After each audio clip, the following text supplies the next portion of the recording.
Welcome to the One-Year Book of Mormon. A non-Mormon reads through the Book of Mormon. Enos. Only one chapter. Book overview, I suppose I should say. This contains probably the earliest telling of Joseph Smith's first vision, here supposedly happening to Enos. With both Enos and Joseph Smith feeling burdened over sins, going out to the woods to pray and seek God, and being told that their sins were forgiven. You see, there's a common theme here.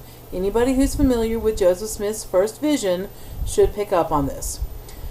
Enos afterward desires the salvation of the Nephites and Lamanites. The Lamanites reject these overtures and threaten to destroy the records, so Enos prays that God will preserve the records, and God says he will. By way of reminder, Enos is said to be Jacob's son, Jacob being the son of Lehi, who left Jerusalem in year 1 of the Book of Mormon.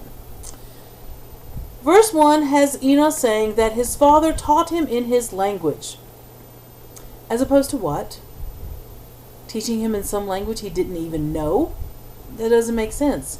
This seems to be a consistent theme in the Book of Mormon to this point, of there being more or less a special language of Reformed Egyptian that not everybody spoke. But this just doesn't really make sense in so small a group, that all must come from the same place and all must communicate with each other. So wouldn't they all learn the same language and speak the same language? According to what's written in 1 Nephi, it appears that fewer than 20 adults went on the ark at all. So would not all of the children have been taught in this language of the fathers? And if that's the language of the fathers, wouldn't it be their language as well? See, it just doesn't make sense. Skipping forward to verse 20, this sounds like the American Indians, at least how the English settlers viewed them in the 1800s. Wild and ferocious and a bloodthirsty people, full of idolatry and filthiness, feeding upon beasts of prey, dwelling in tents, and wandering about in the wilderness with a short skin girdle about their loins and their heads shaven. And their skill was in the bow and in the scimitar and the axe. And many of them did eat nothing, save it was raw meat, and they were continually seeking to destroy us. Why would Enos include such a description at all? It doesn't seem to advance the narrative at this point. There's nothing inherently negative said in the narrative about dwelling in tents or being skilled with bows and arrows or axes. It seems like this would only make points with Joseph Smith's fellow American settlers to see the Native Americans whom they feared and loathed to be described this way. Also in this verse it says, many of them did eat nothing save it was raw meat. If this was supposed to be a bad thing. But 1 Nephi 17:2 says that Lehi and company lived on nothing but raw meat when they were wandering in the wilderness for 8 years, living in tents, killing animals through their skill with bows and slings. So why is this description even here? It was a good thing in 1 Nephi. This was how Nephi kept everybody alive, through the skill with bows and arrows and slings and stuff like that. And they would eat raw meat that God supposedly made taste sweet without being cooked. Verse 23 sounds like typical sinners in the hands of an angry God preaching of the late 1700s and early 1800s. And there was nothing save it was exceeding harshness, preaching and prophesying of wars and contentions and destructions, and continually reminding them of death and the duration of eternity and the judgments and the power of God, and all these things stirring up continually to keep them in the fear of the Lord. However, this is said in a good sense. The prophets says there were exceedingly many prophets among us, and that's how they preached. Doesn't that sound just like the 1800s? Verse 25 says that it has now been 179 years since Lehi left Jerusalem. Finally, we have something to compare. And this has serious implications for the Book of Mormon chronology, because Enos is identified as Jacob's son, and Jacob was said to be born during the 8 years of sojourn in the wilderness in 1 Nephi, prior to them coming to the Americas. As I said in the discussion of Jacob 1, Jacob could have been born anywhere from year 1 to 18. If you'd like more details on that, go over to that video and watch that there. To give you an idea of the problem with these numbers, of year 179 at the time that Enos writes this, we'll look at the numbers.